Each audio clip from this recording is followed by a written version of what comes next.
Today, I want to show you a few sad Teto Kasane songs that you should absolutely listen to. Each of them will get progressively more depressing, so let's start off with... Among the most popular Teto songs comes with Teto. It follows Teto Kasane singing a bunch of yabber jabber gobbledygook to the tune of the Tetris theme.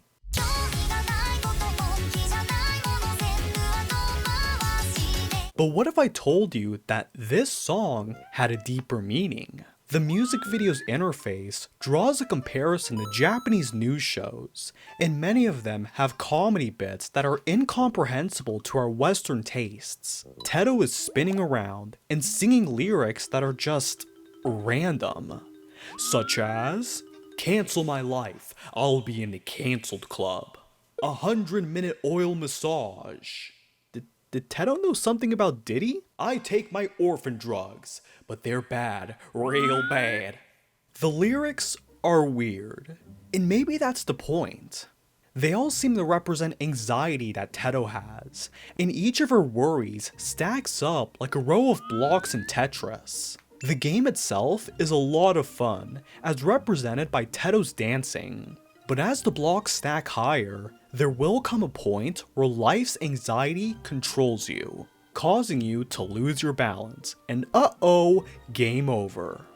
Or, I don't know, maybe the lyrics were randomly generated to hypnotize the masses into loving Teto Kasane, which, if it's true, it has worked, given how Tetris has 100 million views on YouTube, and has appeared in McDonald's Japan ads. Frankly, I'm craving a Filet-O-Fish right now. Who Knows is a song that follows Teto Kasane at a summer camp. All went well for her until she was attacked by zombies! This ain't no camp. This was The Walking Dead in a Cartoon Network art style. Teto has to survive the apocalypse, which was rather traumatic for her given how she is all alone. She has to hunt for food, find shelter, and keep the zombies from biting her. She becomes rather stoic and untrustworthy of others, but feels that something is missing from her.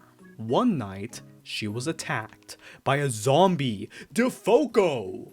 All hope was lost until Teto shared a cup of coffee with her, and they became friends. They frolic around the picnic table, all sunshine and rainbows. Holy fuck, she bit her! Welp, there's only one thing left to do, and that's to dance around like there are zombies on your lawn. Shoutouts if you get that reference. There are kind of two morals to the story. The first, stranger danger. Teto and Zombie DeFoco became best friends the second they met after some coffee, only for DeFoco to take advantage. Or, it's a metaphor about coming out. Teto represents the closeted person, while Zombie DeFoco is her crush who has already came out. Teto attacking DeFoco represents her denial about who she was until she got bit and came out of the closet. Hey, some people have their own freak stuff. Whatever the moral is, the art style and the zombies make this music video feel like it came out in 2012 from a niche show that everyone is only now discovering. Hopefully, this song will be seen as a future classic, or else you will suffer the consequences. Melt Ice Cream is a song that follows Miku and Teto on a 90s children's show dancing around like little idiots. The lyrics follow the duo singing about how ice cream is very tasty.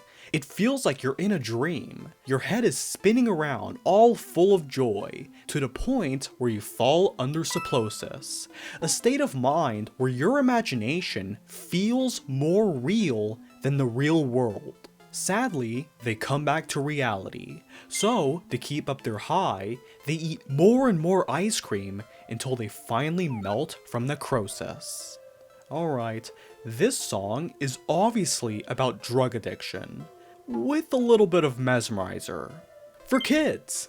Many aspects allude to the childlike nature that the song was going for. the nostalgia of ice cream, the cartoony style, and the melody of the song being the same as heard from American ice cream trucks. Take a listen.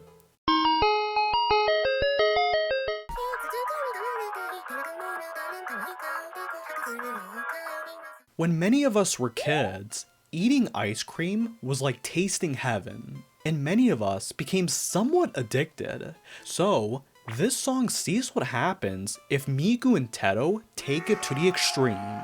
The melting represents necrosis, a real condition where high blood sugar destroys blood vessels and causes skin to die out. If left untreated, it could lead to amputation of limbs. Kind of like melting in a way. Obviously, this song is taking a lot of inspiration from Mesmerizer, but the fact that Miku and Teto are physically suffering in front of us makes things more horrifying, as seen with the final lines from the song, "My goal for true love," which could represent an addict's desire to be truly happy and not suffer from a dependence on their drug of choice. Moral of the story? Take care of your body before it takes care of you. Liar Dancer follows Teto Kasane trying to fit in with their friends, as they are into manga like Chainsaw Man and One Piece. However, she has never seen them before, but keeps up the facade because if her friends find out that she's a LARPer, the pain of being crucified would be awful. So, she keeps up with the lies. The rest of the song follows her dancing, trying to forget about the lies that she has stacked up over the years. Which leads me to the meaning of the song. We are all living a lie.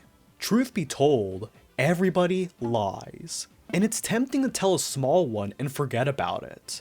But when we do so all the time, it begins to add up. Even in the lyrics, Teto's belief comes from how lies can hide the bad parts of her past. Near the end of the song, Teto begins dancing with sweat and tears, as she knows deep down that you can only tell so many lies until the mask slips. Personally, I think Teto represents a young adult living life the best she can. But her wrongdoings will eventually catch up to her, so she tries to distract herself by dancing to forget about the oncoming collapse of her ego. Moral of the story? Everything you do will catch up to you in some manner, even if you try and pretend they don't exist. Arachire, yes, that's the actual name of the song, follows Teto Kasane waking up inside of a factory producing hundreds of Arachire robots. She has to find a way to escape secretly to tell the world about the news. In the process, she stumbles upon a pile of rejected Arachires. So, she scavenges parts to cosplay as one, like it's some solid snake shit. Oh wait, what's this? Ding dong, surprise rhythm game. It's easy enough to keep up with the Arachiling's rhythm, but when Teto looks at what happens when you disobey, she folds under the pressure, and she messes up when the Arachires start summoning the gods. But come on, it can't be that bad. Holy baloney. Teto gets her head grabbed by a claw, presumably ripped off, and replaced by an Arachire who won't mess up. They all dance and sing about how Arachire is the best in the world, blah blah blah, the end. Obviously, this song is a dark parody from the Rhythm Heaven franchise, given how the game has an innocent premise of tapping to the beat, but instead of messing up and receiving a failing score, you just freaking die. But I feel that this song has an even darker meaning. Given how AI has blown up everywhere against our will, Arachire could represent the mass adoption by big tech, and Teto represents the skeptic. Of course, she goes along with the song and dance, but as she learns the truth, like the rejects in the pile, she becomes scared and loses her train of thought, and when she messed up, she is taken care of by the execs of the company. she's replaced by another mindless Adachi to make everything look all sunshine and rainbows, which could represent a corporate suck-up. It's a silly Suwawako theory, but with lyrics such as, "With our unique, ideal form, we are worthy of godhood." It uncomfortably mirrors the words coming from AI cultists at the moment. Let's end off on a sillier note with "I wish that I could wear hats."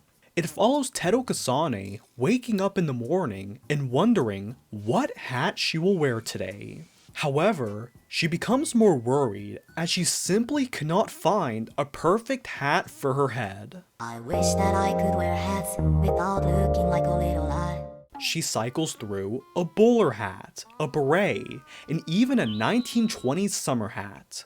She begins to mentally break down because she wonders why she doesn't have the body of a perfect idol, especially with the lyrics such as, "A plan for this cap to capitalize on how my body looks, my body this size." It obviously talks about body dysmorphia, an issue that is more prevalent than ever thanks to social media. The various hats could represent all of those perfect body types that Teto sees on TikTok. And at the end of the song, her deadpan expression is a realization that I am not them. But it doesn't have to be that way. The moral is very corny, but it's true nonetheless. Just because a style or a body type is popular does not mean you must try it. Sometimes, the only person you should listen to is yourself. And maybe all it takes is a midlife crisis to realize that you would look cute in a top hat. Wait a minute, holy baloney, it's you!